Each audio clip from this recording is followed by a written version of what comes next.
Guys अगर आपने अभी तक मेरा चैनल सब्सक्राइब नहीं किया तो करंट अफेयर्स के रिलेटेड इंफॉर्मेटिव न्यूज़ से बाखबर रहने के लिए अभी सब्सक्राइब का बटन दबाएं। पाकिस्तान में तौहीन मज़हब के कवानीन 19वीं सदी में बरसगीर में अंग्रेज़ों के राइज कवानीन के मरहून मन्नत हैं।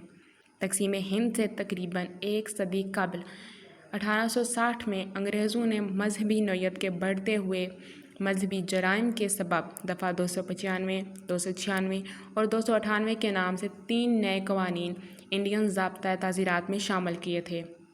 इनके तहत किसी इबादतगाह की बेहुरमती करना, मजहबी तकरीब में खलल डालना और मजहबी जज्बात को दानिस्ता तौर पर मजरूह करना जुर्म करार दिया गया। अंग्रेज़ों के बनाए गए ये कवानीन किसी मखसूस मज़हब के लिए मुख्तस नहीं थे और ना ही इनमें से किसी कानून में मौत की सज़ा मुतय्यन की गई थी।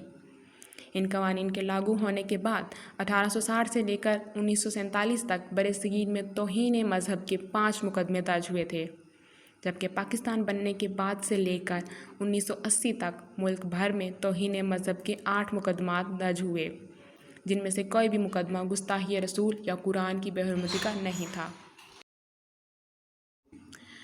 पाकिस्तान बनने के 30 साल बाद 1977 में हुकूमत का तख्ता उलटने वाले आमिर जनरल ज़ियाउल हक ने अपने 11 साल के दौरे हुकूमत में मुल्क के आइन में मज़ीद तब्दीलियाँ कीं, जिनमें से 5 शिकें तौहीन मज़हब के कानून में शामिल की गईं।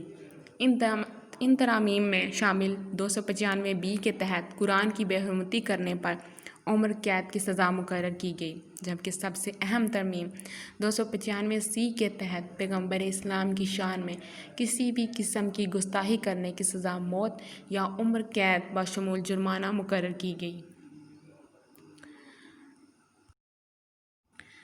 1990 में ज़ियाउल हक की ही कायम शुदा वफाकी शरई अदालत ने हुक्म सुनाया कि दफ़ा 295 के तहत तौहीन रसालत की सज़ा सिर्फ मौत होगी।